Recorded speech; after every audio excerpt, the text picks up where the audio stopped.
आपको दरअसल पुणे पोस्टकांड से जुड़ी बता दें, जहां पर पुलिस के हाथ बड़ी सफलता लगी है और जो मुख्य आरोपी है उसके दोस्त से पुलिस ने पूछताछ की है और जो खुलासे किए हैं वो खुलासे बहुत ज्यादा अहम हैं, क्योंकि इन खुलासों में इस बात का भी जिक्र किया गया है कि जो आरोपी था वो नशे की हालत में था और स्टीयरिंग उसी आरोपी के हाथ में थी। ये खुलासा उस आरोपी के दोस्त ने पुलिस के सामने किया है। तो बड़ी खबर, क्योंकि जिस बात का पुलिस को इंतजार था, जिस राजदार की तलाश में पुलिस थी, वो अब पुलिस के पास है और बयान भी दर्ज हो चुके हैं। और हमारे सहयोगी सत्य प्रकाश इस वक्त हमारे साथ जुड़ गए हैं। सत्य प्रकाश, क्या जानकारी सामने आई है? पहले इस मामले में गिरफ्तारियां भी हो चुकी है, निलंबन भी हो चुका है। ये जिसके बारे में बात कही जा रही है, ये कौन है? क्या ये हादसे के वक्त साथ में था? क्या बताया इसने?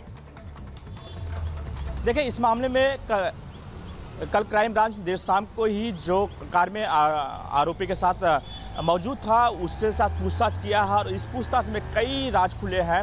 खासतौर पर जो सबसे बड़ा सवाल था कि गाड़ी कौन चला रहा है, गाड़ी कौन चला रहा है, इस सवाल का जवाब कहीं कहीं जो साथ में दोस्त मौजूद था उसने पूछताछ में बताया है कि जो गाड़ी है अक्यूज ही चला रहा था और गाड़ी में 4 लोग सवार थे और ड्राइवर नहीं सवार था, ड्राइवर बाहर था और वो दोस्त जो अक्यूज के साथ में थे।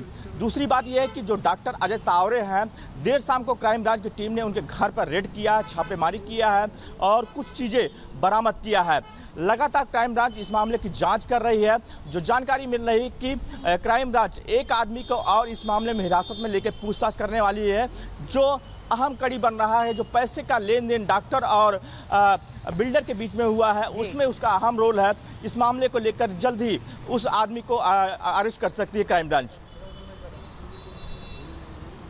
बिल्कुल, फिलहाल सत्य प्रकाश आपका बहुत बहुत शुक्रिया इस तमाम जरूरी अपडेट्स के लिए। लेकिन सवाल वही है कि पुणे पोस्टकांड के बाद पुलिस को जिस राजदार की सबसे ज्यादा जरूरत थी और जो इस पूरे मामले में मुख्य गवाह बन सके, वो आखिर पुलिस को कब तक मिलेगा? और अब कहीं ना कहीं से इस गवाह के सामने आने के बाद यह तय है कि जब जब ये बोलेगा वो तमाम राज खोलेगा जिस राज पर अब तक झूठ का पर्दा पड़ा हुआ था। रिपोर्ट आपको दिखाते हैं।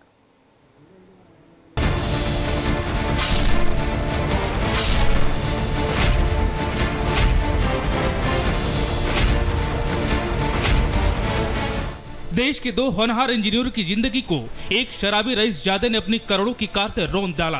अनिश और अश्वनी के कत्ल का आरोप भले नाबालिग पर लगा हो, लेकिन इस कत्ल को कई लोगों ने मिलकर अंजाम दिया है। इन दोनों का कातिल वो पिता है जिसने अपने पैसे के दम पर सरकारी सिस्टम को हैक करने की कोशिश की। इन दोनों का कातिल वो आबकारी विभाग है जिसकी उदासीनता के चलते नाबालिगों को शराब परोसी गई। इन दोनों के कातिल ससुर हॉस्पिटल के वो डॉक्टर भी हैं जिन्होंने चंद रुपयों के लिए अपना ईमान बेच दिया। पुणे पोर्श कांड में आरोपी को बचाने के लिए अग्रवाल परिवार ने अपने रसूख का दम दिखाया, सबूतों से छेड़छाड़ की, गवाहों को धमकाया। इतना ही नहीं, अपने ड्राइवर का अपहरण तक कराया। लेकिन जब इंसाफ का चाबुक चला तो सिस्टम एक्टिव हो गया। जिस मामले को हादसे में तब्दील किया जा रहा था उसे अब गैर इरादतन हत्या का मामला दर्ज है। आरोपी के पिता विशाल अग्रवाल ने दावा किया था कि कार उसका बेटा नहीं बल्कि ड्राइवर चला रहा था। इस थ्योरी को पुलिस के सामने सच साबित करने के लिए आरोपी के दादा ने ड्राइवर का अपहरण कर उसे डराया, धमकाया, लेकिन ड्राइवर ने पुलिस के सामने सच्चाई बयान कर दी। ड्राइवर के बयान को और पुख्ता करने के लिए पुलिस आरोपी के दोस्तों से भी पूछताछ कर रही है। सूत्रों से मिली जानकारी के मुताबिक पुणे पुलिस ने आरोपी के उस दोस्त से पूछताछ की जो उस रात उसके साथ कार में सवार था। सूत्रों से मिली जानकारी के मुताबिक आरोपी के दोस्त ने पुलिस के सामने पुष्टि की कि उस रात आरोपी नशे में धुत था और कार वही चला रहा था। पुलिस ने उस दिन का एक सीसीटीवी फुटेज भी हासिल किया है जिसमें आरोपी ड्राइविंग सीट से उतरता दिख रहा है। फुटेज में साफ देखा जा सकता है कि आरोपी अपने दोस्त के साथ कार से बाहर आता है और पास में खड़ी अपने महिला मित्रों से मिलता है और बार के अंदर चला जाता है। वहीं बार के अंदर से बरामद सीसीटीवी फुटेज में आरोपी जाम छलकाता नजर आ रहा है। ये तस्वीरें ड्राइवर और आरोपी के दोस्त का बयान ये साबित करने के लिए काफी है कि आरोपी ने शराब के नशे में 2 जानें ले ली। इन सबूतों के आधार पर पुलिस आरोपी के पिता, दादा, बार मालिक और ससून अस्पताल के डॉक्टरों पर भी शिकंजा कस रही है, क्योंकि इस अपराध में ये लोग बराबर के भागीदार हैं।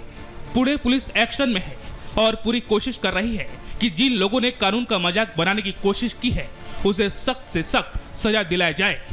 Bureau report, Republic Bharat.